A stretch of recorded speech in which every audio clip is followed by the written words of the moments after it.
Bueno, la grabación. Bueno, entonces en la mujer está esta idea de construir el semblante.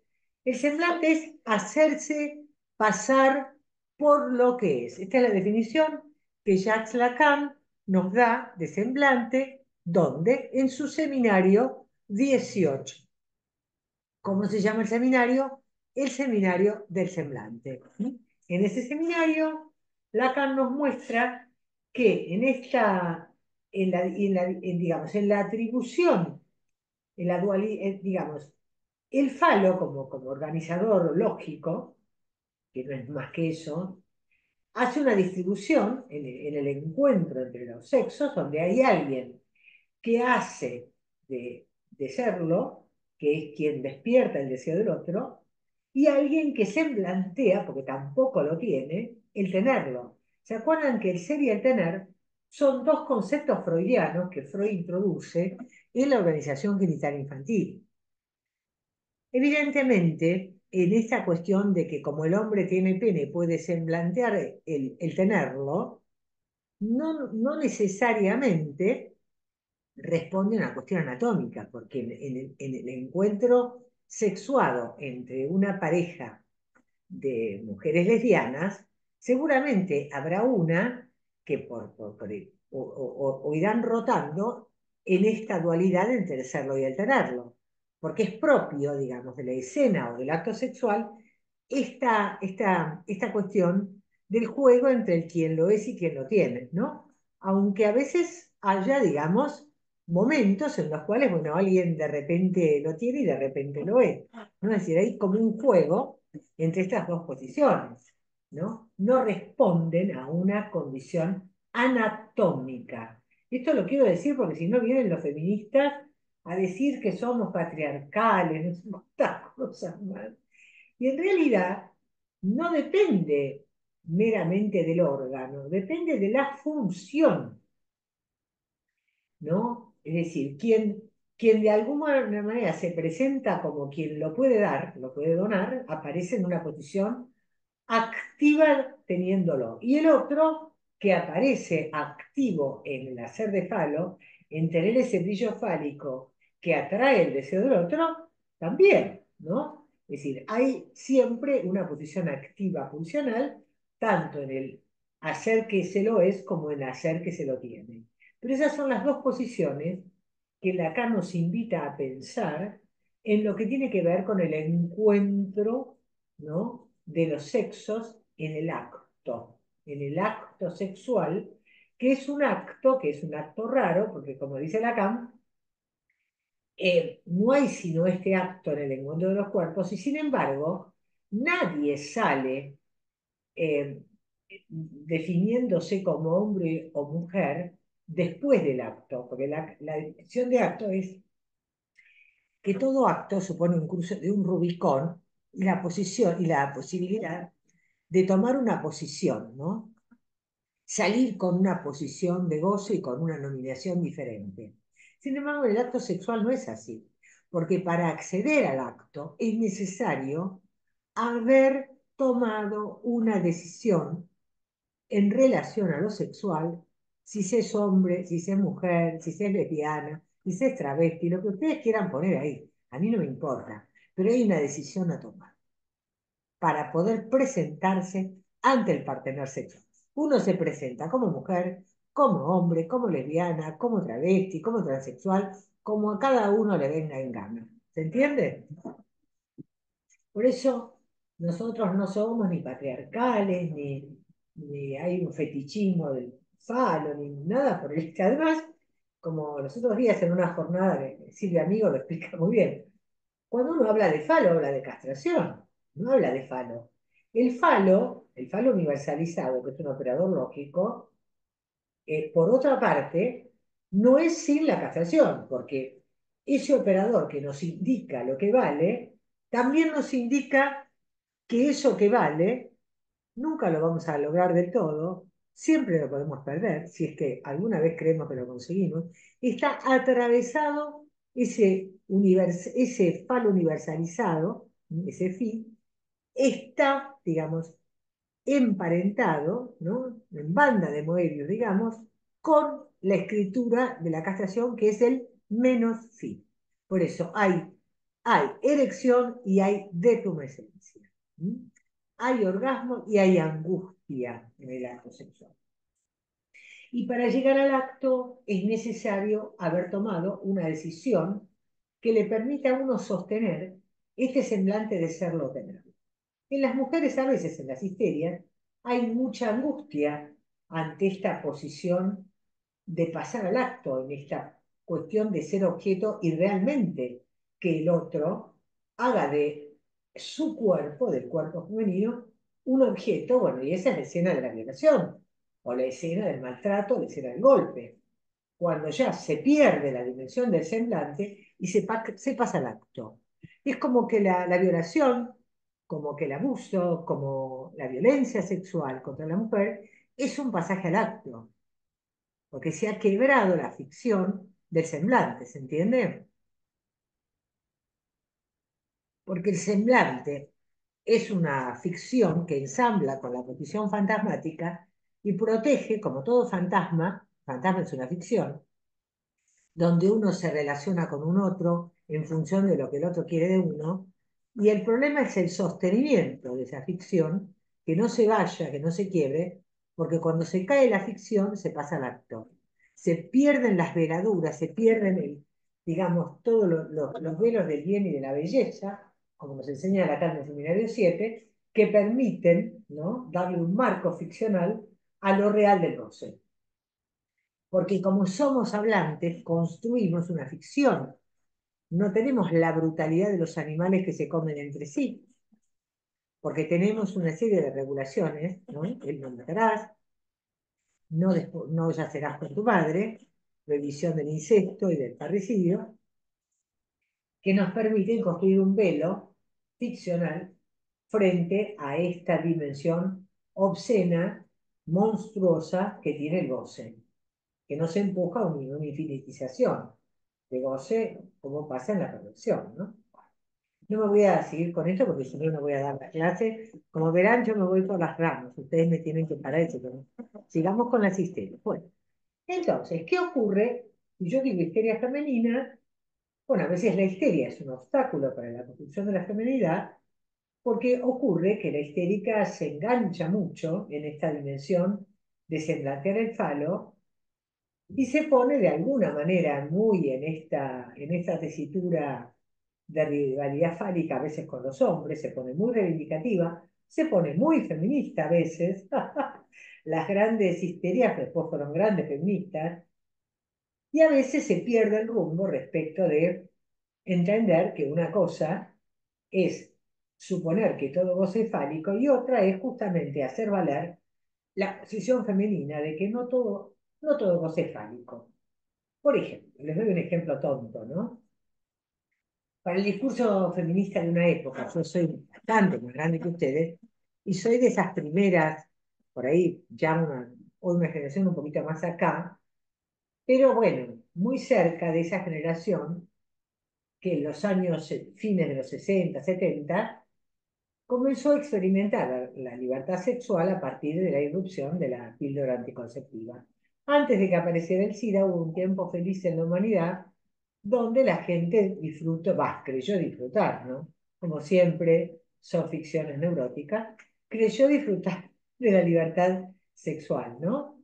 Bueno, ahí aparece un feminismo muy fuerte, donde las mujeres de aquel tiempo entonces empezaron a tomar la transmisión de las madres como en habilidades como, no sé, cocinar, tejer, no sé, hacer alguna cosa de ese tipo, como cuestiones, digamos, que eran cuestiones ligadas al rol tradicional de la mujer y al sometimiento de la mujer en el hombre, lo cual es mentira, porque el saber cocinar no significa ningún sometimiento, salvo que uno sea un loco, que se la pase sacrificialmente cocinando para la humanidad, no tiene por qué ser ningún rasgo de sometimiento. Por ahí uno cocina porque le gusta comer, qué sé yo, no porque es un fantasma de sometimiento, digamos, donde representa. Bueno, en esa confusión, yo les doy este ejemplo tonto, pero para entender que lo femenino consiste justamente en esta cuestión de mostrar que el verdadero goce el plus de gozar, digamos, la promesa de goce, a veces yacen las cosas, las pequeñas cosas, y no en las grandes cosas que nos viene a mostrar el ideal fálico, ¿no? Es saber hacer con lo inútil, con lo que no hay, con lo que no brilla, con lo que aparentemente no sirve para nada. Y ahí está, digamos, esa fortaleza de la posición femenina, ¿no? El salirse del todo fálico y poder encontrar la ventaja en lo que no hay, ¿no? Salir de este campo. La histeria a veces nunca termina de salir, a veces de la envidia fálica, en el sentido de meterse en ese andarivel de que ella quiere todo el tiempo competir con los hombres que la pueden someter, etcétera, etcétera, sin encontrar el gusto de la diferencia, ¿no? El gusto y la necesidad de lo diferente, ¿no? Porque es abrumador cuando todo goce es fálico. Es absolutamente abrumador, ¿no? Eso lo saben muy bien los obsesivos, de los cuales nos vamos a ocupar próximamente. Bueno, siguiendo con nuestras histéricas, resulta que ahora vamos a la posición masculina. La posición femenina, bueno, tiene que sortear esa tentación de ir por la envidia fálica peleándose a ver quién la tiene más grande, ¿no? O estar siempre reivindicándose contra las humillaciones de aquellos que aparecen como los poderosos, los patriarcas, etcétera, etcétera. Sin entender que cuanto más consistencia le da uno a los hombres por su potencia fálica, más equivocado está uno, porque no hay nadie que esté más impotentizado y complejizado que un hombre por la cuestión fálica, de tener que sostener el tener el falo, se arman unos quilombos terribles. Si no, nadie tendría pacientes varones, que son una legión. Yo, por ejemplo, siempre en mi consultorio, yo me río porque siempre tengo más varones que mujeres, con lo cual no, sé, no existiría eso, sino, bueno, entonces por eso digo, no hay que hacer consistir algo que no hay. Pero vamos a los hombres. Ahí está. El problema del hombre es que al hombre le toca al, al que se ha parado en ese lugar, porque le gustó, porque le vino bien, bueno, le toca lidiar con la cuestión del tenerlo, ¿no? Aún aquel que le gusten otros hombres, que puede existir el hombre homosexual, también se va a encontrar con el tema de que es necesaria en lo que sería el acto, bueno, a veces son convocados a una posición activa y tienen que responder por eso, claramente. Si al hombre le toca el saber hacer con el tenerlo, ¿no? En general. Con lo cual, ahí hay todo un problema, porque está la detumescencia, que es lo que nos viene a mostrar en lo real del cuerpo, de la anatomía, que digamos, la potencia fálica no se puede sostener todo el tiempo, todo el tiempo, todo el tiempo, porque ahí es una locura. Ahí hay que ir a la droga, hay que ir a la cocaína, algo que venga, digamos, a sostener esa potencia, que es imposible de sostener, ¿no? Digo, lo tomo como metáfora, ¿no? A la erección y a la detumescencia son metáforas. Es como alguien que quisiera ser exitoso toda la vida o cumplimentar todos sus ideales, que nunca le vaya mal, en fin. ¿No? La pesadilla de los ideales son, de alguna manera, la pesadilla de tener que sostener todo el tiempo la potencia fálica. Eso es una cosa muy perturbadora, ¿no? Que es muy propia de los obsesivos y de las obsesivas. Los histéricos son un poco más relajados con esto, ¿no?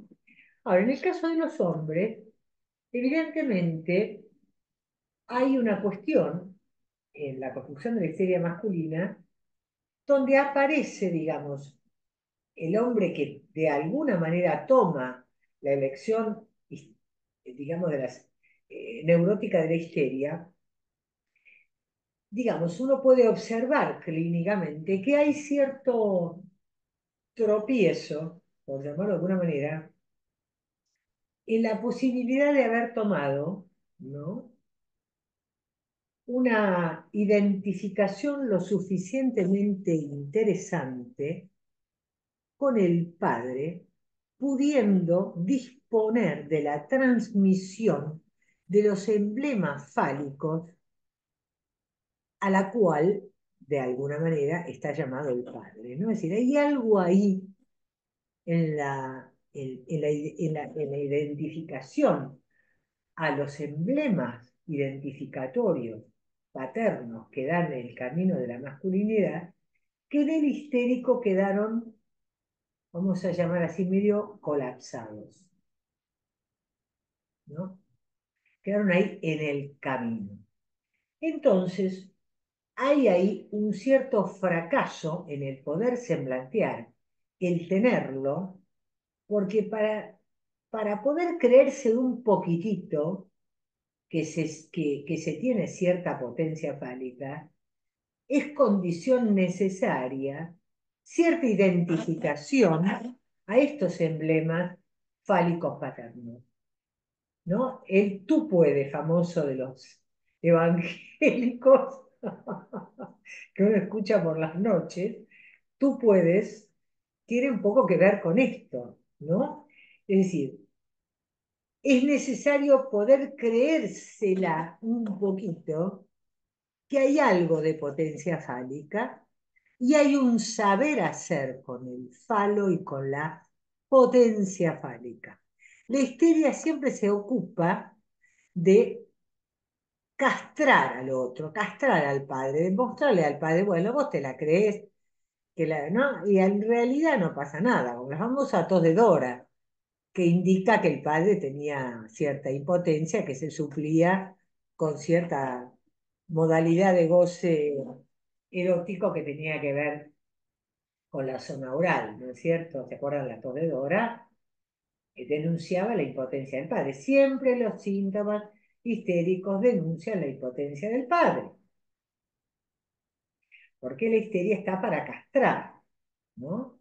Para dejar en falta al otro, con el deseo insatisfecho, la histérica siempre pone en falta al otro, cualquier día, no la bella carnicera. Cualquier día te voy a dar de comer salmón a vos para que engordes y mi marido te mire. Cualquier día, ¿no? Yo te voy a hacer faltar. Bueno, el problema es que el histérico, en esta posición histérica de denunciar la impotencia del padre, queda manco en la identificación con eso. Entonces está en un lugar. El histérico es aquel que denuncia, se ve mucho en, qué sé yo, qué sé yo, en estos hombres que son así muy, vamos a llamar así, de reivindicar el poder del otro y denunciar el poder del otro.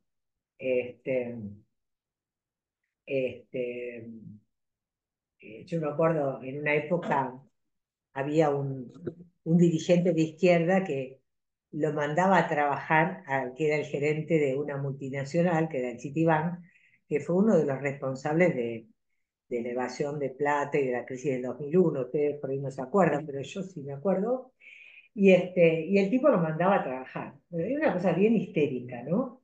El histérico es aquel que sale, ¿no? A quejarse, a reivindicar, bueno, contra el poderoso, contra el poder, ¿no? Es el beligerante, el que viene a denunciar la injusticia, ¿no? Ahora, el problema es que se queda siempre como en esa posición histérica de queja, pero después queda muy impotentizado, porque en realidad, este, mi marido siempre decía, ¿no? Este tipo que lo manda a trabajar al gerente del Citibank, seguramente era el padre que lo mandaba todo el tiempo a trabajar a él, porque él era no sé, militante de no sé qué cosa, y el padre le decía, bueno, anda a laburar y déjate hablar, ¿no? Y el tipo eso lo volvía, lo hacía como toda histeria, una gran escena pública, pero que tampoco le servía, porque finalmente después, ¿qué pasaba? Fracasaba, no sé, en ganar las elecciones internas en la facultad, esas cosas, ¿entiendes? Es decir, que le faltaba digamos, como salir de la pura reivindicación y hacerse también el mismo poderoso. Porque si uno es un dirigente político, no se trata solo de denunciar al otro y decir, bueno, el poder lo tiene el otro, sino pelearlo el poder. Bueno, yo también. ¿Vos te crees que vos vas a estar siempre ahí? No, ahí me toca a mí. Pero yo no quiero decir que todos los dirigentes políticos son histéricos. para nada, porque el que llega, el que triunfa, es porque de algún modo tiene un saber hacer con el poder, con la potencia fálica, etc. ¿Se entiende a dónde voy, no? Y como que el histérico se queda medio a mitad de camino en ese tema, digamos, de poder saber hacer con estos emblemas de la potencia fálica. Entonces, también le pasa cuando se encuentra con una mujer, porque cuando se encuentra con una mujer aparece el fantasma de la detumescencia y justamente el síntoma princeps, a veces en los histéricos, es la eyaculación precoz, ¿no? Es decir, se angustian ante la posibilidad de la detumescencia y es como que rápidamente, ¿no? No pueden sostener la erección como equivalente de la potencia fálica. Se entiende que el problema no es el pene como órgano que naturalmente entra en erección por un problema fisiológico, sino el fantasma, ¿se entiende? La cuestión imaginaria. Ahí claramente en la eyaculación precoz uno entiende que no es un problema orgánico, es un problema ligado al campo del significante, del apurarse porque no me banco el tiempo que me lleva a sostener esta potencia, ¿no? Entonces, bueno, ahí aparece el tema, digamos, de la impotencia, a veces es la impotencia, a veces la eyaculación precoz, son síntomas bastante ligados a posiciones histéricas, donde fracasan las identificaciones a estos emblemas fálicos que impiden poder ubicarse en el lugar del tenerlo. Esta cuestión también va a parar, ¿no? Esto de la potencia fálica va a parar a otro territorio que es un equivalente, ¿recuerdan la ecuación simbólica? Pene, regalo, heces, niño, dinero. En la cuestión económica, en general son hombres con mucha dificultad a la hora, ¿no es cierto?, de poder eh, sostener un equilibrio en su potencia económica, un equilibrio, ¿no? No es que se trata de volverse millonario, sino de poder ocupar este lugar de poder sostener, de poder sostenerse, de poder tener una continuidad, de poder ser potentes en esto del saber hacer con el dinero como representante de lo fálico en relación a, bueno, a la castración. Bueno, hay que tener el dinero suficiente para poder sobrevivir, para poder subsistir. En este punto hay una existencia fálica, ¿no es cierto?, de lo que sería eh, el dinero, ¿no? Entonces, en ese punto también uno se encuentra que hacen síntomas y hacen agua por ese lado, ¿no? Porque en general hay una cuestión que son las histéricas, es muy interesante y Lacan lo ubica. ¿Se acuerdan que cuando vimos la histérica vimos la de l'indiference, que sería un saber hacer con angustia, manejando la angustia a través de lo conversivo? Acá podemos pensar lo mismo. El histérico, tanto de impotencia como de eyaculación precoz serían trastornos del campo de lo conversivo, ¿no? Hay algo ahí que hay que cifrar y que traducir, ¿no? Pero también está el tema de los falsos dineros de la histérica, ¿no? Como que la histérica muchas veces se pone muy afuera de lo que sería la necesidad de ganar dinero. Un poco esto se lo deja al otro ella, ¿no? Y ella se queja de que no le pagan, pero a veces un poco lo vimos bastante en la última reunión. Porque con los hombres pasa lo mismo, en el sentido que les cuesta mucho poder encontrar algo donde realmente se sientan potentes a nivel laboral, a nivel económico. O, por ejemplo, tienen un buen sueldo o un buen trabajo, pero no se sienten valorizados en el trabajo.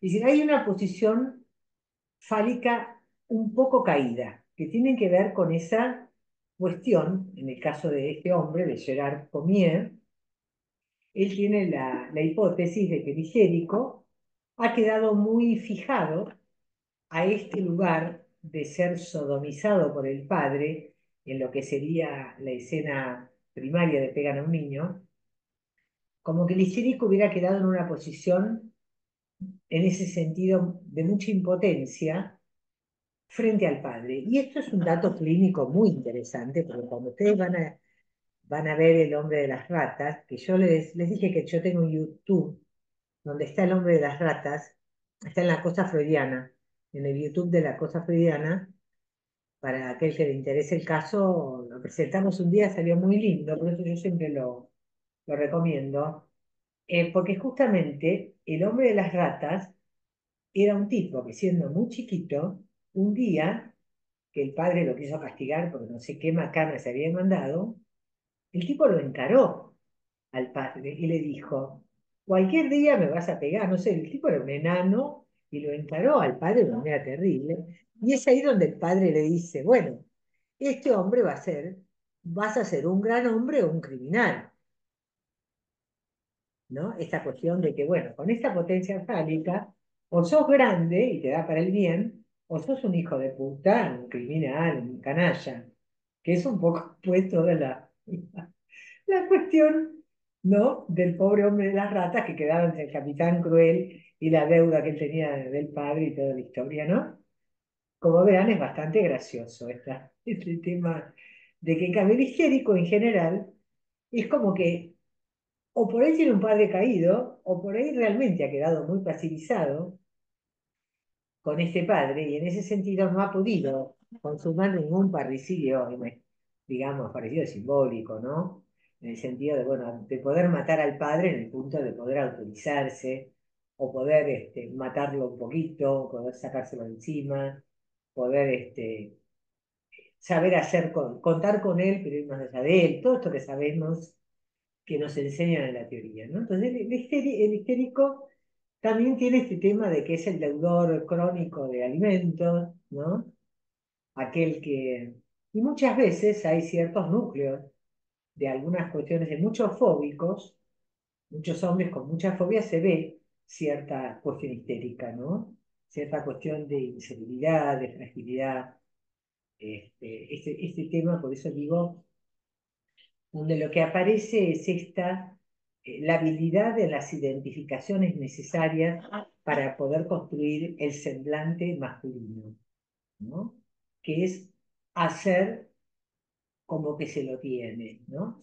Hacer como. El semblante es hacer como, siempre es una ficción, siempre es un malentendido, siempre es algo que se cae, ¿no? Nunca se lo tiene, ¿no? Sino que se hace como que se lo tiene, ¿no?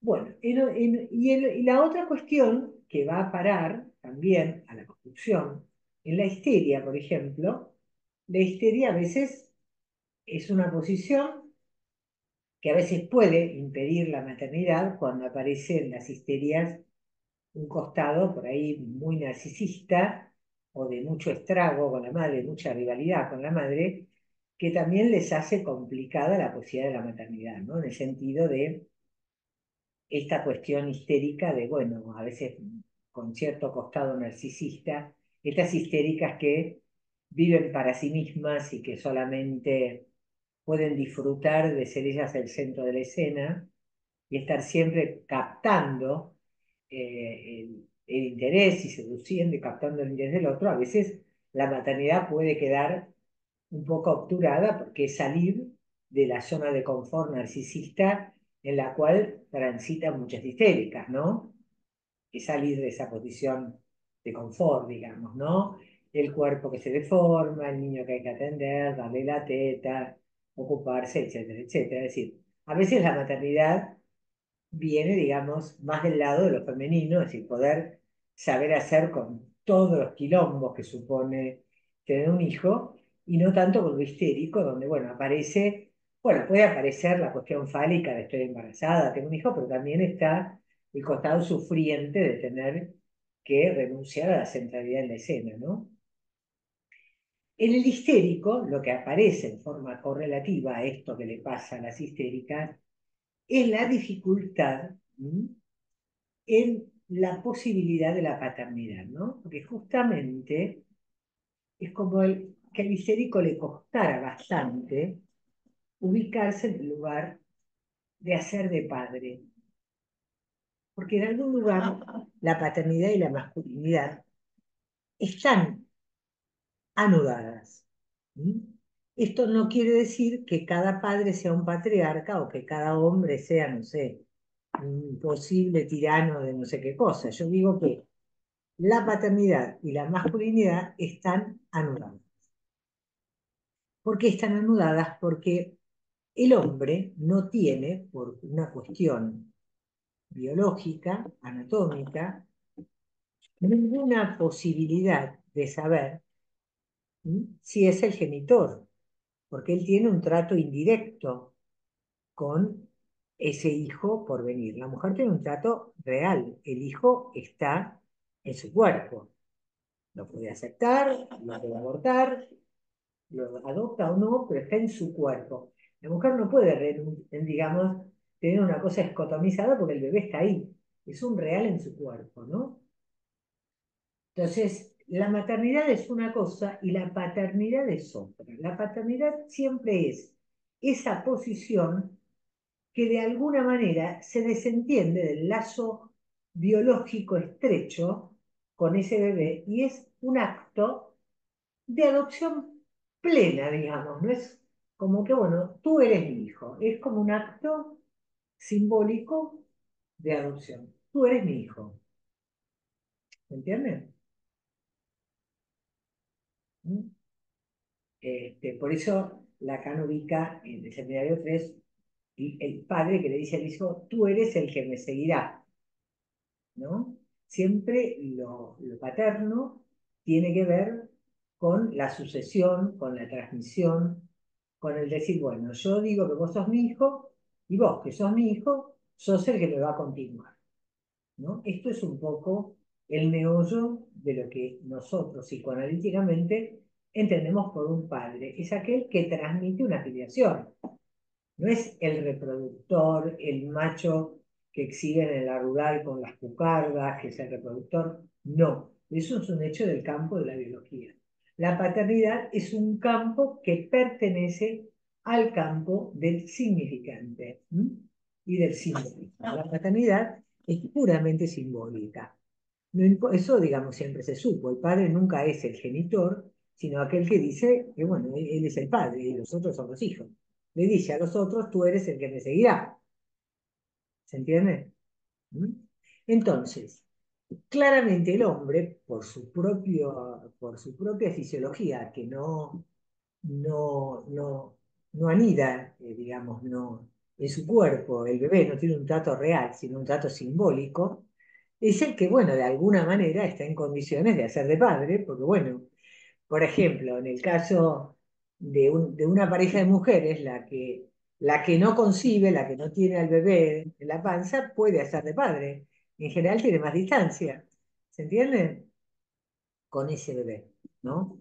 Para que entiendan que no es un problema de patriarcado, digo, porque está tan metido ahora esta cuestión que uno no sabe cómo transmitir, que nosotros estamos hablando de cuestiones que hacen a, bueno, a, a un saber hacer con el cuerpo que tenemos los humanos, cómo a través del cuerpo anatómico que habitamos vamos dando unos distintos destinos, ¿se entiende?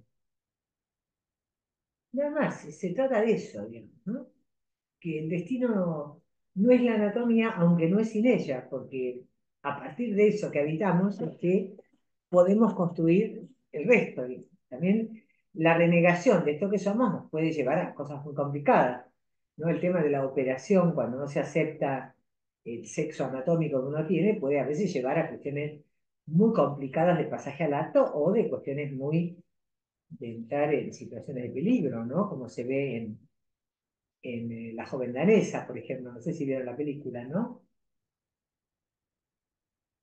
Bueno, entonces, esta dificultad del histérico para ser de padre tiene que ver con que el histérico muchas veces entra en una especie de cuestión compleja donde o le cuesta hacerse cargo de sus hijos y los tiene que mantener, proteger, cuidar, ¿no?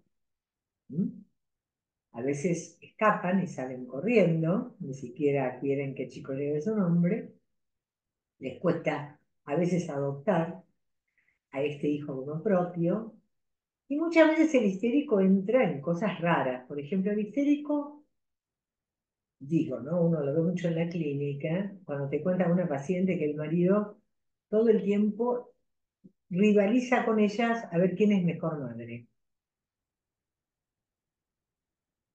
¿no? En general, al hombre mucho no le importa si el chico tiene bien puesto el pañal, no lo tiene bien puesto, si hizo caca, esta cosita, pero ya, idea no tienen, van, lo agarran, juegan, se lo llevan, pero bueno, no es un tema. Es decir, es como, por ahí parece un prejuicio, pero en realidad es algo que tiene que ver con un tema de que no le toca tanto rivalizar, puede ayudar a la madre, por supuesto, al chico no digo que no, pero el hombre se piensa más como que, bueno, le toca ser el sostén económico sobre todo, y el sostén, llamémosle así, espiritual del chico, más de un varón, ¿no? Lo tiene que llevar a la cancha, ¿no? Esta cuestión de, digamos, de aparecer ahí como alguien que tiene que sostener, que tiene que tener la potencia necesaria para poder aparecer como un padre que cuida, que sostiene. Y bueno, a veces en ciertas cuestiones histéricas esto se complica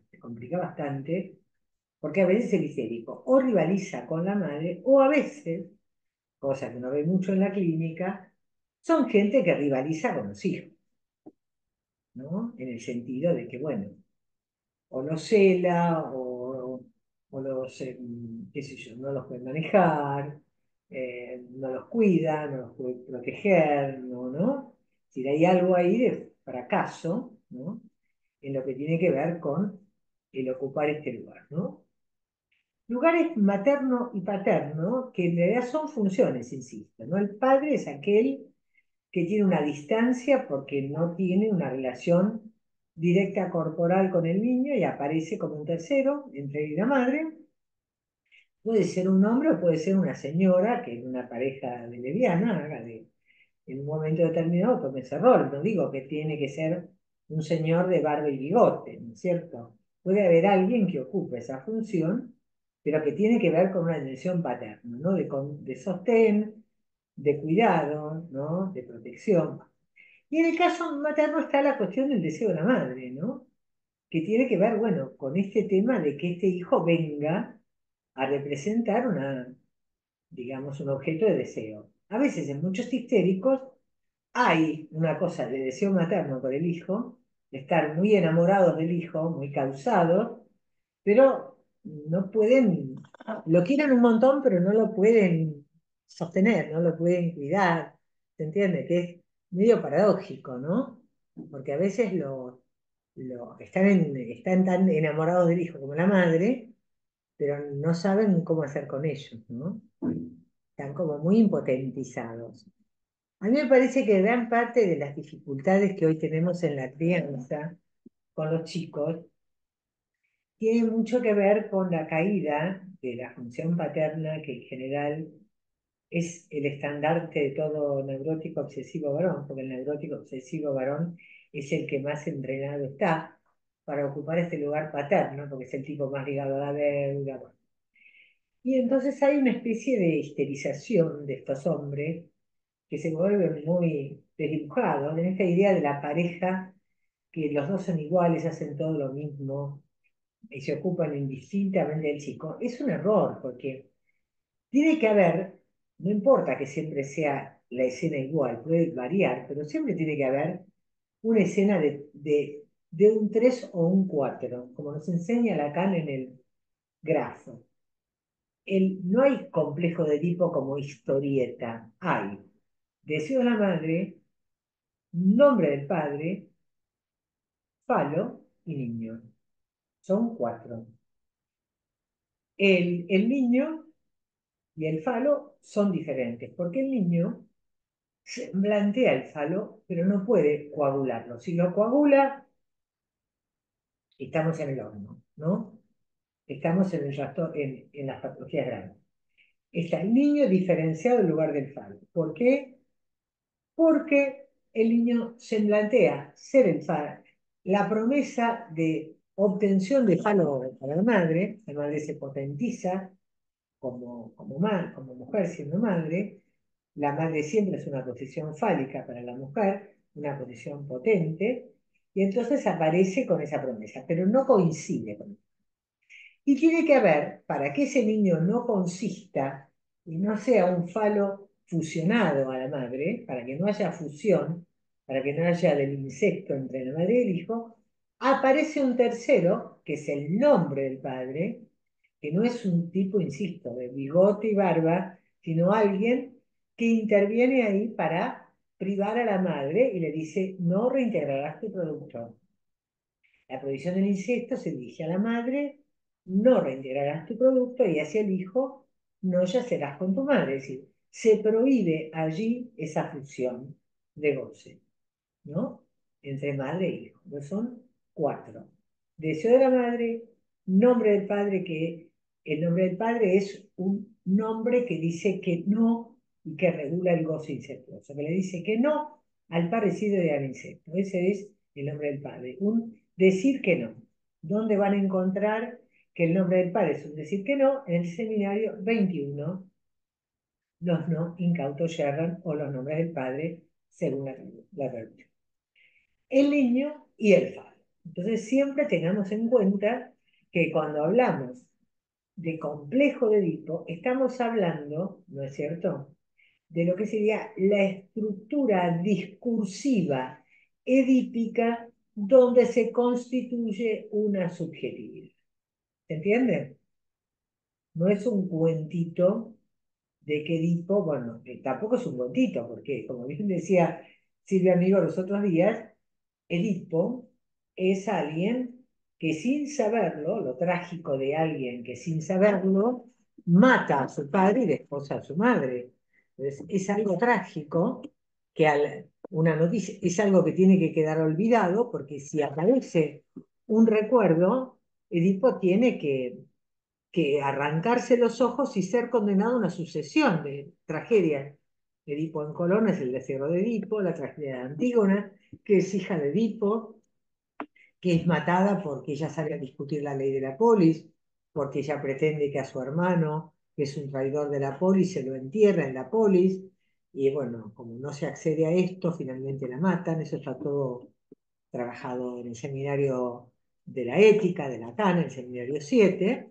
Entonces, bueno, ¿no? Me parece muy interesante entonces esta cuestión, digamos, de alguna manera, de las cuestiones que estamos viendo en este tema de las dificultades que vemos es decir, la histeria masculina es una presentación clínica más complicada que una histeria femenina, porque justamente el histérico padece de una multiplicidad de síntomas muy importantes porque lo que está en juego es que está siempre caída, digamos, la construcción de su posición masculina cuando adopta, ¿no?, la neurosis, elige o la neurosis, dijimos, ¿no?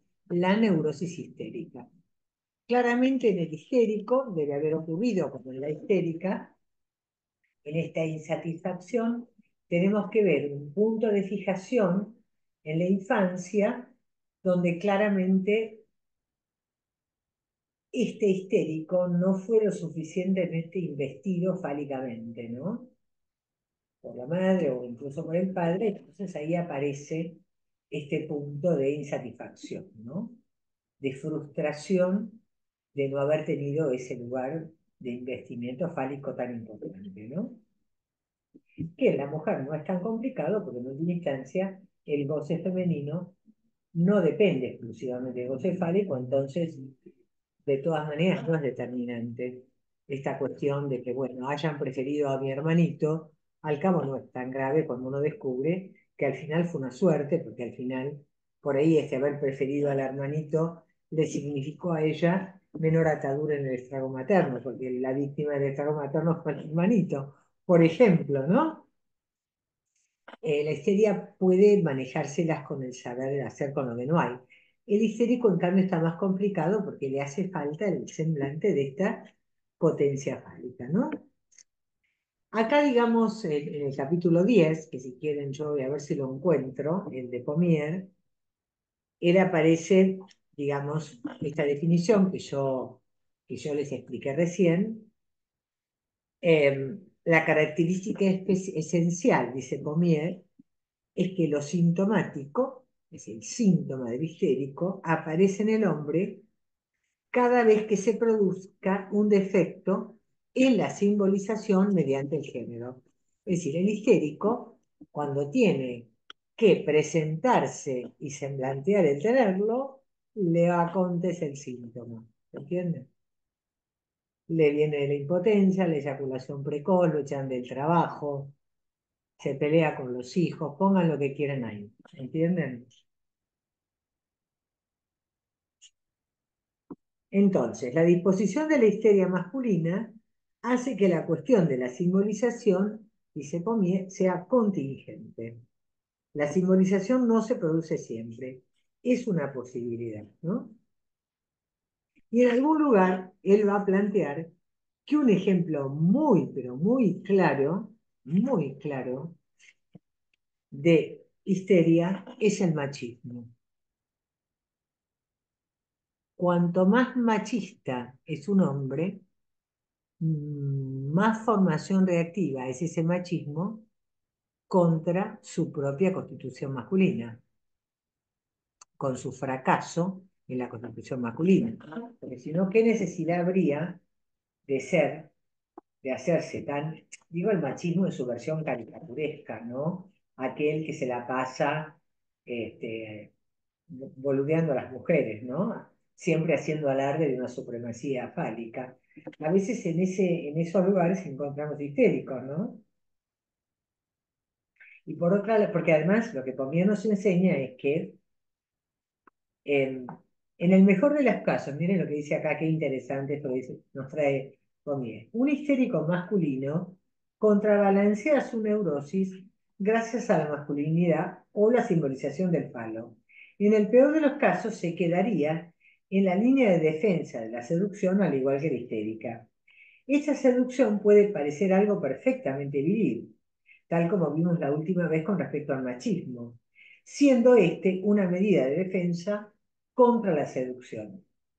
No me extendí poniendo ejemplos acerca de cómo la defensa contra la seducción se puede realizar mediante el machismo, ¿no? Sin embargo, hay una manera de expulsar lo femenino que supone un medio interesante de luchar contra la seducción. Esa manera de defensa consistente en expulsar lo femenino se corresponden con la eyaculación precoz y la impotencia. Es decir, como que en algún lugar el histérico, cuando se encuentra con el otro sexo, con la demanda de la mujer, que lo angustia, porque siempre el encuentro con el otro sexo es el encuentro con la castración, siempre, el histérico le da por la impotencia, por el no poder. El obsesivo, en cambio, por ahí no tiene estos síntomas. Ahí a veces el obsesivo tiene una eyaculación tardía, le cuesta bajarse, diríamos, del caballo de la erección, ¿no? Pero tiene otro tipo de síntomas que tiene que ver con los síntomas de la rumiación. El histérico siempre, el obsesivo siempre anda como deshojando la margarita con las mujeres, ¿no? Si esta es la mujer que le conviene o no le conviene, si es la que le sirve o no le sirve, etcétera, etcétera, ¿no? Pero no hace pasar, digamos, el síntoma por el tema de evitar a la mujer, ¿no? Y el machismo es claramente también otro mecanismo de frente a la angustia, porque es el encuentro con lo femenino, bueno, denigramos a las mujeres. Pues lo que pasa con la cultura, con los musulmanes, que le tienen tanto terror a las mujeres que las tienen que esconder totalmente y no le pueden ver ni la cara. Evidentemente ahí hay una cosa claramente de estar aterrorizado. Es decir, en ese sentido, qué poco esas partes, ¿no? Esas cosas así de fanatismo religioso musulmán, tienen que ver con una fragilidad simbólica muy fuerte, ¿no? Porque es como que no se soporta el encuentro con el cuerpo de la mujer, ¿no? Con todo lo que significa el desafío que para un hombre supone tener que responder ante una mujer teniendo el falo y teniendo que representar la potencia fálica. No. Entonces, está la angustia que le genera que el histérico no se le para o tiene eyaculación precoz. El obsesivo se queda rumiando in eternum de si era la mujer que le convenía esa o no, y si se habrá equivocado o no al tener sexo con ella, etcétera, etcétera. Pero estos son todavía más toscos. Estos directamente las tapan o las matan, ¿no? Son absolutamente primarios, ¿no? Yo creo que toda esa cuestión de lo que le hacen a las mujeres tiene que ver con una primarización, una cosa muy, como que nosotros venimos de un tronco occidental, judeocristiano, que es un poco más culto, es decir, pudo avanzar un poquito, como diría Freud, en cierto progreso de la espiritualidad, y esta gente es muy bruta, muy tosca, muy primaria, muy bárbara, ¿no? Tiene muy poco recurso a la simbolización, ¿no? A la cultura, es decir, toda la cultura queda subsumida en la religión. No tienen cultura, porque también un traje típico de femenino, los otros días había vi por el Facebook un tipo que decía cuáles eran los trajes típicos de las mujeres, donde ahora tienen que andar todas tapadas, como las afganas o las iraníes. Entonces mostraban, los trajes típicos son divinos, que es la cultura previa a la aparición de estos energúmenos, porque realmente son energúmenos, tienen un grado de falta de civilización total. Perdónenme si alguno me va a denunciar a mi nadie, porque no me gusta lo que le hacen a las mujeres, pero bueno, yo prefiero pensar que son formas no culturales. En ese sentido, la religión viene a prescribir la cultura como forma de poder saber hacer con el manejar en la cultura y como progreso en la espiritualidad, como nos enseña Freud, ¿no? La cultura siempre es un camino a través de ciertas formas sublimatorias de saber hacer con el goce, ¿no? Esta gente es tan obtusa que solamente cuentan con el castigo divino y tapar a las mujeres, cosa de no desenfrenarse, pero si fuera por ellos, bueno, de hecho son muy desenfrenados, ¿no? Pero no digo la religión como tal, porque en muchos países que son musulmanes, como Turquía, las mujeres andan por la calle como tal cosa, ¿no? Yo hablo de los extremismos, ¿no? De estos países que tienen regímenes teocráticos, que es distinto de tener una religión, ¿no? Como era en la Edad Media que quemábamos nosotros a las brujas, ¿no? Más o menos. Nosotros también tuvimos nuestra etapa oscura, ¿eh? No es que no la tuvimos, pero por suerte pudimos salir de ella, ¿no? Con el tiempo, por lo menos se dejó de quemar a las mujeres, lo cual no es poco, estamos un poquito mejor, ¿no? Bueno, esto era un poco lo que yo les quería traer. Me gustaría que leyeran, voy a ver si les puedo pasar el texto de Gerard Pomier para que lo puedan ver. Este, ¿Qué porque texto es? Perdón. se llama Transferencia de Estructuras Clínicas. Yo en una época los tenía escaneados, los tengo que buscar. En algunos grupos viejos creo que lo tenía como documento. El tema, digamos, además, eh, em, por mí acá hay una cosa eh, interesante. Él tiene unas cuestiones muy interesantes en relación digamos, a todo lo que tiene que ver la lectura de la clínica. Es un texto muy clínico donde hay mucha articulación con la clínica, porque un poco es lo que yo pretendo hacer acá con ustedes, que todos los conceptos que están viendo en todos los seminarios, en el del objeto A, en el seminario de construcción subjetiva, en el que tiene que ver con clínica con niños, es decir, podamos encontrarnos con que, bueno, todas estas cuestiones las tenemos cada vez, en cada encuentro con un paciente, se tienen que actualizar, o tienen que de alguna manera, cada concepto, digamos, como confrontarse en lo real de la clínica, ¿no? Si realmente uno tiene que encontrar la validez de estos conceptos que estamos trabajando en la misma escena analítica, ¿no? No hay otra manera de corroborar esto que en la experiencia. Por eso, el tema de hacer un trabajo puramente teórico donde uno solamente se explaya como articulando conceptos, está muy bien. Yo no digo que no esté bien, pero para mí es insuficiente porque eso todavía está como muy tomado por lo que serían las coordenadas del discurso universitario, ¿no? Donde uno va a estudiar una teoría, no puede trabajar y tiene que vérselas con incorporar una cantidad, todo un edificio teórico, ¿no? De conceptos, el complejo de Edipo, lo inconsciente, la primera tópica, la segunda tópica, el lenguaje como estructura, cómo entra el lenguaje en el cuerpo, el campo de pulsional, cómo se constituye el deseo, el amor y el goce, ¿no? Toda la relación del deseo del segundo con el deseo del otro, porque todos son conceptos teóricos, ¿no? Lacan avanza, de la topología freudiana, va al CAP, va al toro, la botella de Klein, terminan los nudos, perfecto. Toda esta cuestión de cómo de alguna manera Lacan va ubicando nuestra clínica que tiene que ver con un oscilar entre un pequeño otro, es decir, encontrar el objeto de deseo que a uno le cabe, que a uno lo causa, y revisar la relación al gran otro, ¿no? ¿Mm? Al campo de ese gran otro, que en general es un superior, es una voz interna, este gran otro que ya tenemos incorporada como nuestro otro a quien nos referimos, ¿no? Toda nuestra clínica es un vascular entre el gran otro y el pequeño otro, ¿no? Que si yo paso siempre de aviso, es el seminario que damos en la Cosa Freudiana este año, ¿no? Si a alguno le interesa el tema, puede ir a la página de YouTube de la Cosa Freudiana y ver las presentaciones que están grabadas y están, pues, esas son, sí son públicas porque ahí tratamos de no hacer de no traer casos clínicos, ¿no? Para que justamente puedan ser públicas.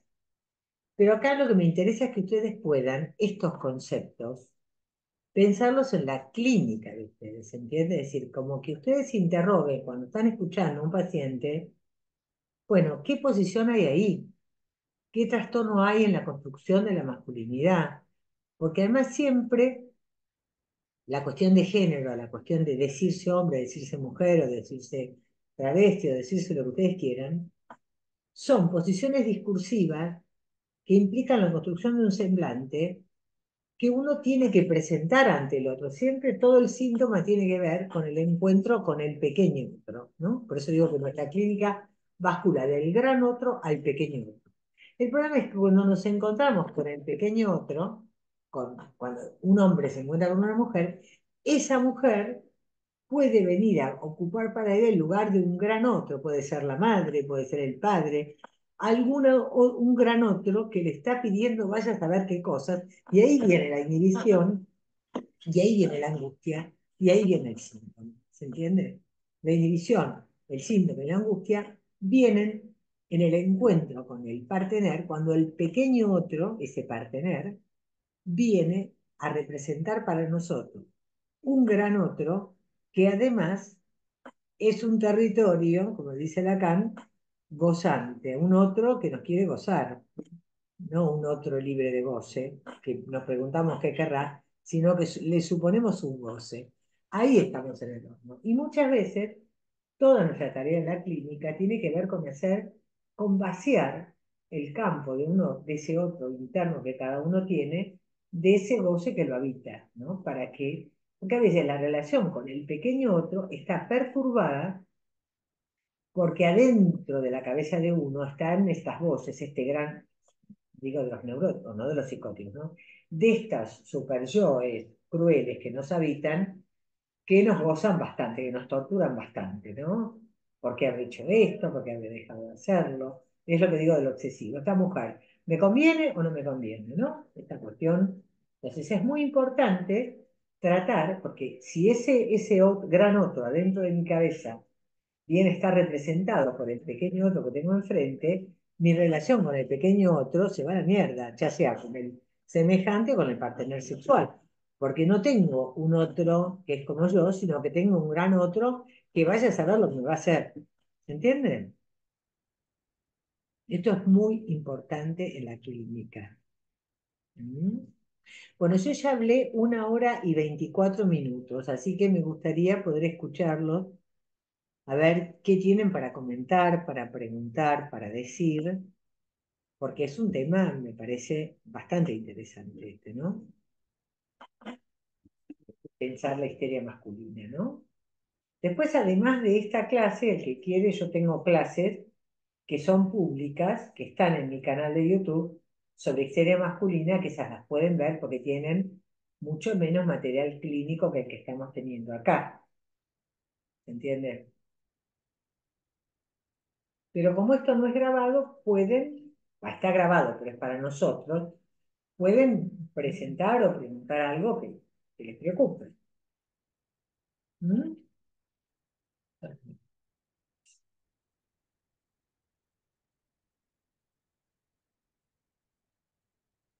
Qué silencio, no sé qué pensar de tanto silencio.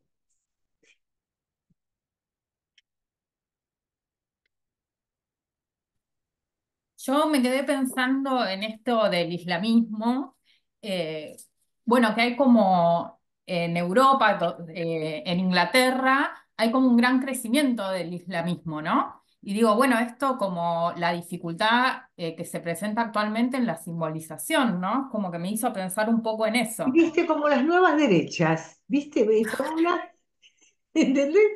Porque yo digo la misma, bueno, yo me quedé pensando, tuvieron a un tipo como Boris Johnson que era un impresentable absoluto, ¿no? Un tipo así como son las nuevas derechas que son outsiders, tipos muy fuera de código, con pocos límites, la verdad, todo un fenómeno mundial, ¿no?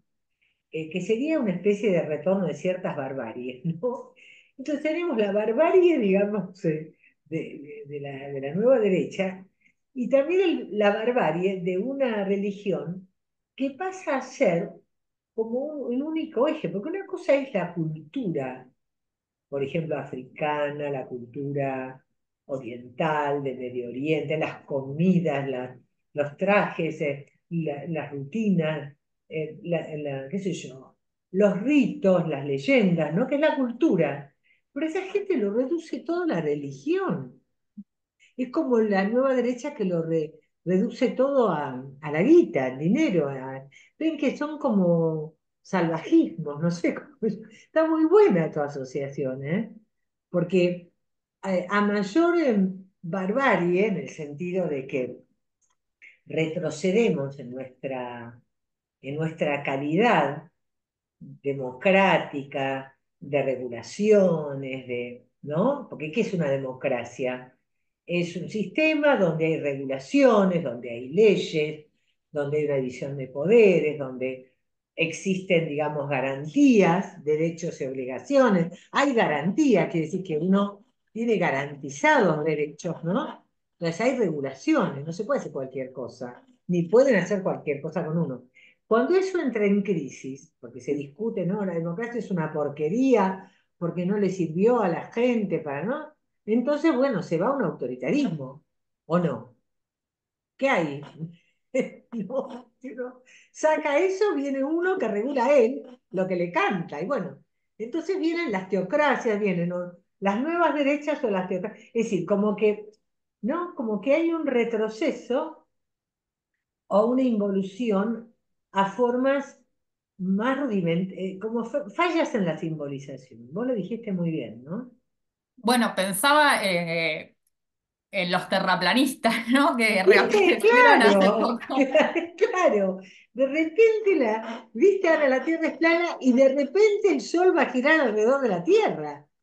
Dentro de poco lo van a volver lo van a volver a excomulgar a Galileo, ¿te das cuenta? Una cosa horrible, ¿no? Es decir, cómo nosotros no tenemos que, como, bueno, como partes de la cultura, los psicoanalistas tenemos que estar muy atentos a estas formas de barbarie, ¿no? De retroceso cultural, porque son es decir, las teocracias, chicos, para mi gusto, sean católicas, musulmanas, hinduistas, lo que quieran poner ahí, son retrocesos, son formas de retroceso, porque vos, la religión es un discurso único que solamente admite, bueno, o vos crees en esto, sos infiel. Es un dos, no es una dialéctica de cuatro, no hay regulación, no hay terceridad, no hay nada. Sos vos o te prendo fuego, como en la Edad Media, bueno, eran las brujas, se las quemaba y otra cosa no me importa. No digo que nosotros no hayamos tenido esos momentos, pero la posibilidad, digamos, de, de lo democrático, de las leyes, de las regulaciones, son cosas sumamente valiosas e importantes para que la cultura no quede subsumida en una religión. Es como si nosotros, como argentinos, nos definiéramos como católicos y desaparecieran qué sé yo, el tango, el rock nacional, el mate, y solamente nos define la religión, una locura. Si uno lo piensa 2 minutos, te pegas un tiro, ¿o no? Incluso los que son católicos estarían en contra de esto, porque toda nuestra diversidad cultural hace a nuestra riqueza, porque cuanto más diverso y más se abren a la diversidad, mejor estamos, digamos, ¿no? No hay como la diferencia, como la diversidad, ¿no? Entonces es interesante uno como analista, porque muchas veces la gente se mete en estos discursos de dualidad, porque siempre la dualidad es el discurso del dos, del espejo, es yo o el otro, si está el otro lo tengo que matar, porque está yo solo, no hay la posibilidad, ¿no? El otro siempre es el prójimo, no el semejante. Esto Lacan lo explica muy bien, ¿no? En estas patologías que como son las teocracias o las nuevas derechas, los autoritarismos, todas estas pestes, las cosas belicosas, de las guerras, bueno, toda esta cosa tan horrible, bueno, en algún lugar son como un efecto, digamos, de cuestiones donde ha fracasado esta cuestión de la terceridad, de la posibilidad de la regulación del nombre del padre, del poder saber hacer con el exceso de goce, del vaciar el campo del otro, que lo diferente no es amenazante. Porque, ¿por qué el otro, el pequeño otro, se vuelve prójimo y amenazante? Porque vos expulsás lo rechazado en vos en el que vos marginás, que ese es el mecanismo de estas nuevas derechas, ¿no? Espantosas de los populismos, de que vos sos el pueblo, la verdad revelada, Dios te dio no sé qué cosa, y el otro es el infiel, el que le tenés que prender fuego, quemar en público, ¿se entiende? Una cosa muy complicada de que soy yo y el otro lo tengo que exterminar, te lleva al genocidio, porque el otro ocupa el lugar del prójimo. Lo expulsado en vos va a parar a ese que es lo más parecido que hay a vos en general, ¿no? Pero bueno, vos lo ves como una amenaza a la cual hay que exterminar, ¿no? Entonces ese es un punto clínico también muy fuerte, muy importante que uno tiene que atender, ¿no? Que a veces hacen a una cuestión porque hace una cuestión clínica. Alguien que viene convencido de que él está en la verdad y que los otros son el demonio, uno te tiene que interrogar, pero dígame, del día menos pensado la mujer le va a discutir algo, la van a tirar por la ventana, ¿entienden? Muy Sí, sí, complicado el tema, digo yo, ¿no? Uno tiene que estar atento a estos discursos medio monstruosos que están en la cultura, en las redes, en todos lados, ¿no? sí, yo no puedo dejar de pensar en el gobierno actual, ¿no? Como claramente como estas No, derechas el tipo ese radicalizadas, ¿no? es un tipo complicadísimo. Sí, yo creo que es interesante la puesta de límites en ese ejemplo, ¿no? Por ejemplo, vos fíjate que en este 2 de que acá hay un Dios que puede ser el dinero, Alá, Mahoma, no sé, pongan lo que quieran, hay un Dios. Moisés, él está con Moisés. O Moisés, no sé, algunos. El que les venga cómodo es ahí. Y te digo la verdad, pues el otro no escuchó la verdad, hay que matarlo porque es un imbécil. Están en esa lógica del 2, ¿no? Entonces, claramente, no, viste que ellos reducen todo, entonces toda la cultura, viste, como que se evanece. Para nosotros, la educación pública es un rasgo cultural. Nosotros, viste, la gente lo reputeaba a Sarmiento. Yo siempre digo, mira, el tipo políticamente era un desastre, pero vos lo que no podés negar es que el tipo es un fundador, es un padre, en el punto que el tipo inventó la educación pública, y lo tenés que reivindicar desde ahí. Después hizo millones de cagadas, pero bueno, no importa. Pero para nosotros es un valor cultural poder ir a la escuela, que la gente pueda educarse, o no. Sí, sí, ni hablar. Es un rasgo distintivo de nuestra cultura. Si nosotros perdemos eso, nos vamos a la mierda. Es lo que Sí, yo sí, te de digo. nuestro país, ¿no? Como de la Claro, historia de nuestro como país. cultura. Entonces uno, cuando te atacan en una cuestión cultural, tenés que hacer lo que se hizo el otro día, que fue todo el mundo. Había gente de todas las ideologías que fueron ahí a decir, no, mira, flaco, nosotros dejamos la educación pública, la universidad gratuita, porque, porque es algo que pertenece a nuestra ideología, a nuestra cultura, a nuestra forma de ser. Después se podrá discutir un montón, si alguno podrá, o alguna parte, como son los posgrados que se cancelan, o por ahí la matrícula de los que vienen solo a estudiar, no sé, puedes abrir una discusión, pero lo que no se puede discutir es que eso forma parte de nuestra cultura. Entonces, es interesante la defensa de lo que hace a nuestra cultura, ¿no? A nuestra literatura, nuestros escritores, nuestras costumbres, lo que nos gusta, lo que para nosotros tiene valor, porque si no, desaparecemos. Sí, yo nada que ver, ¿no? Pero en esto que decías de los otros que vienen solo a estudiar, el otro día estaba escuchando al vicerrector y decía, bueno, esto no es tan así porque tienen que ser Resi- argentinos, tienen que tener DNI, residentes, pagar Residencia. impuestos. Ah, bien. No, porque yo creo que está bien en otra mentira, porque una cosa, Sí. yo no desconocía esto como la inscripción, pero es cierto que si alguien viene solo a título de estudio, bueno, eso es diferente, porque es como si uno va especialmente a estudiar a una facultad de otro lado. Pero es cierto que si son residentes, son argentinos. Es decir, no serán, se llaman argentinos residentes o naturalizados, como queremos llamarlo, pero entonces son argentinos. Pero también es la mentira eso. ¿Te das cuenta cómo funciona la mentira?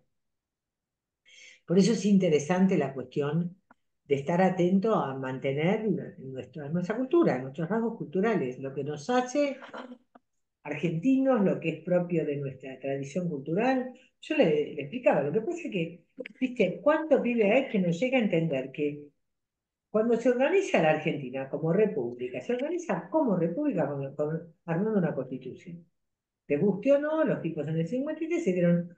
Porque además, esta gente se dice liberal, y los liberales con esto no tienen nada que ver. Liberalismo es una ideología que fundó la Argentina con un montón de defectos, no me importa, pero la fundaron y después te permite sobre esa base ir mejorando. No quedás ahí, lo vas mejorando, porque las nuevas constituciones, sobre todo la de Alfonsín, incorporó un montón de derechos, es decir, se mejoró muchísimo lo que era la constitución originaria. Entonces, pero vos tenés un punto de partida, una regulación legal. Digo, sobre eso vas construyendo, vas mejorando, pero vos no podés apurar de esa normativa que te hizo una república con división de poderes, con derechos, con educación pública. Enseguida se fundaron las universidades. Es un rasgo distintivo nuestro. ¿Cómo vamos a renunciar a eso? Si eso nos hizo lo que somos, eso es lo perfectible, pero no podemos renunciar a la República con su división de poderes, este, podemos mejorar, pero sobre la base de seguir, además, dándonos leyes, para eso está el poder legislativo, porque justamente si hay una división de poderes es porque el poder de ejecutivo tiene que quedar restringido por los otros dos. Una cosa tan elemental. ¿No? Y yo creo que la gente en algún lugar tiene que entender que tiene que poder como defender su diversidad, su rasgo propio, no se puede resignar a que, bueno, no importa, ¿no? para un argentino decir que vas a reemplazar la educación pública por un sistema de vouchers es una cosa muy grotesca,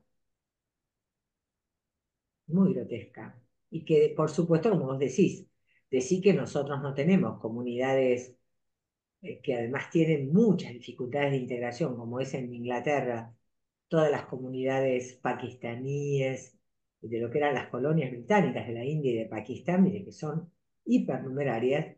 Entonces, bueno, en esas comunidades el peligro es que los tipos se vuelvan extremistas porque, bueno, se defienden de la exclusión de la peor manera. Además, lo del Brexit fue una cagada que se mandaron horrible, porque es salirse de una comunidad que tendrá un montón de quilombos, pero que apunta a lo diverso y que en ese apuntar a lo diverso, fíjate que los tipos, salvo el conflicto de Balcanes, no tuvieron grandes guerras. Y a medida que se va resquebrajando ese orden, aparecen las guerras. La de Ucrania, la de... ¿no? Van apareciendo. Es horrible, horrible. La verdad que es un mundo...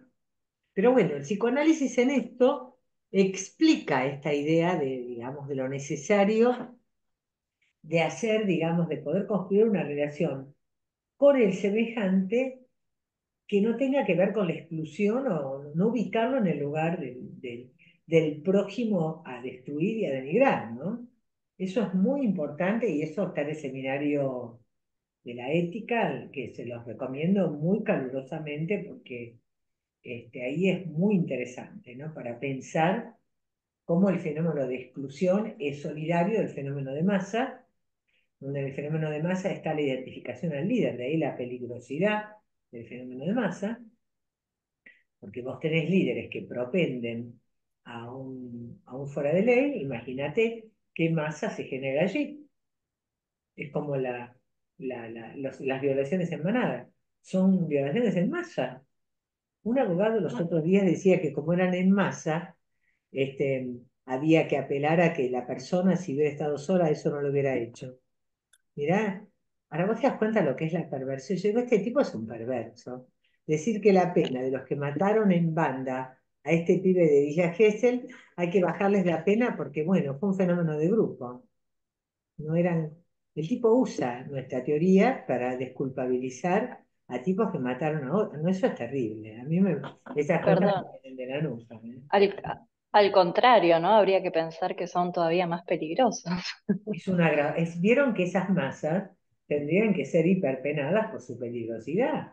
Porque si suponete que mañana, no sé, el líder se le ocurre que hay que, no sé, incendiar las casas que son de color colorado porque son comunistas y salen ¿entendés? Es una locura. El fenómeno de masa es muy, bueno, ya Freud lo tiene muy, muy desarrollado y por eso en nuestro sistema formativo nosotros todo el tiempo nos estamos cuidando de los fenómenos de masa, porque nosotros no somos tan peligrosos, ni tenemos tanto poder, pero nos cuidamos de los fenómenos de masa apelando, bueno, a los carteles, a formas organizativas que tienen un descompletamiento, donde no hay un líder, ¿no? Porque siempre que hay un líder existe el peligro, ¿no? del fenómeno de masa, ¿no? Cuidarnos de ese fenómeno, ¿no? Ujú.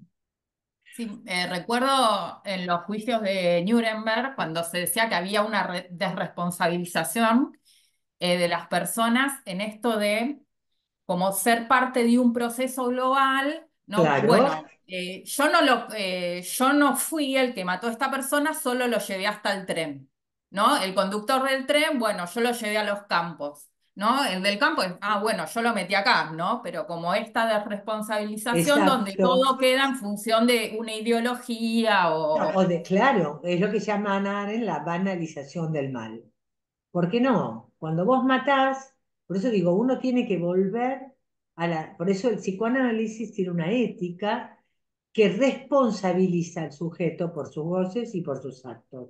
Y no nos podemos bajar nunca de ahí. Eso es fundamental, ¿no? De que cada analizante no culpabilizarlo, responsabilizarlo.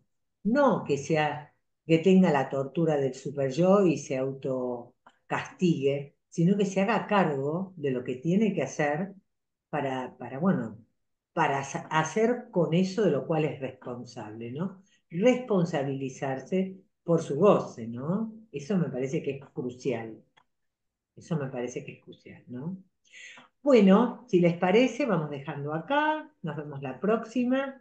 Yo entonces esto después lo bajo. Hoy no hablamos casi nada de clínica, así que por ahí lo hago público, si les viene bien, porque no trajimos nada que no podamos decir en público.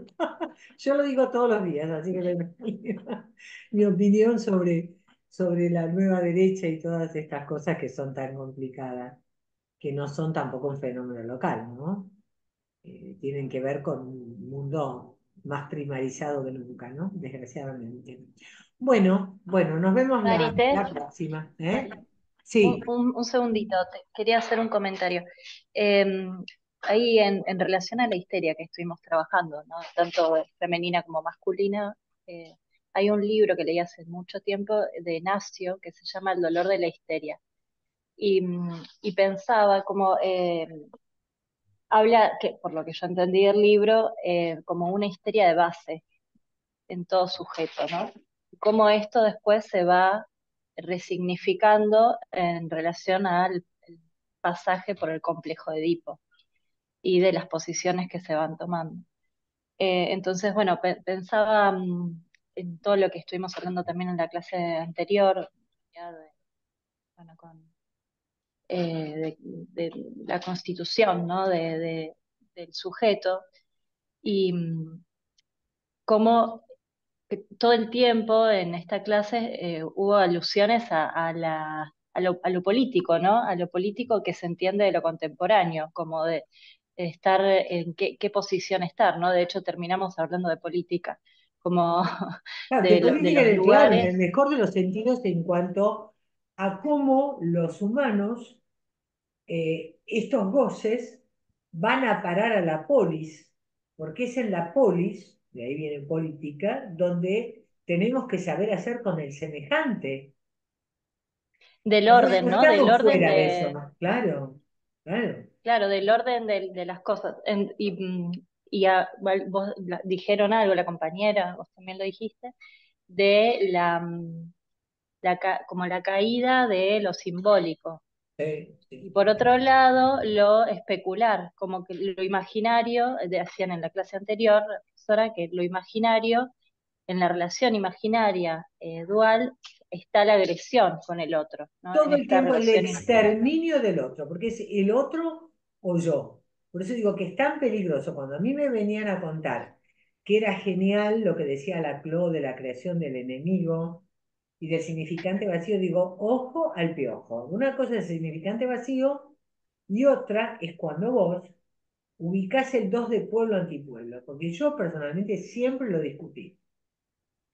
Porque a mí me parece que es complicado el tema de situar, más allá de que es exitoso en lo político la construcción de un enemigo, después te encontrás con que la construcción del enemigo lleva siempre a una política de exterminio de él. Lamentablemente siempre es así, chicos. Todo lo que empieza con la exclusión de lo que no soy yo, que es el antipueblo, el anti-Judas, lo que quieran poner ahí, el infiel, no sé, llámenlo mujeres, no sé, las abortistas o las antiabortistas. Cuando uno hace del dos esta cuestión de lo fundante, estamos en el horno. Porque uno tiene que entender que el otro en su diferencia no tiene por qué ser el otro, el contrario, el enemigo, sino que el otro es el otro, punto, con su diferencia, con su matiz, con su singularidad. Y uno no puede, uno tiene que saber convivir en la multiplicidad, no en el dos. Hay que pasar siempre, nosotros somos hablantes y tenemos que estar en el 3 o en el 4, ¿no? Siempre tiene que haber una terceridad, tiene que haber una multiplicidad, lo diverso. Este tema de los géneros, bueno, hay hombres y mujeres, hay mujeres que son lesbianas y mujeres que son heterosexuales. Y hay mujeres que preferirían ser hombres, bueno, más canudo. Hay hombres que son homosexuales. Y hay hombres que se presentan y se visten como mujeres, bueno, todo bien. Es la diversidad.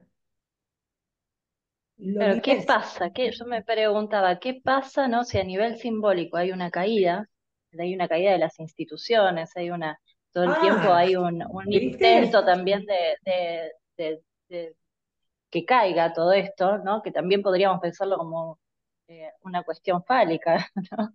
La institución Porque la como un... significación fálica tiene que estar para ir más allá de ella, pero no se la puede destruir, tiene que haber un orden fálico, paterno, una regulación y ciertas prohibiciones.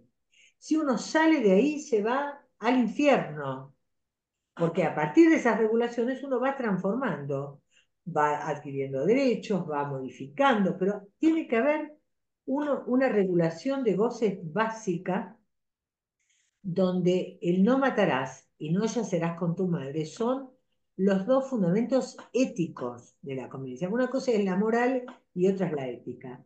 La ética tiene que ver con las prohibiciones básicas que necesitamos para regular nuestra relación con los otros sin exterminarnos, sin matarnos los unos a los otros.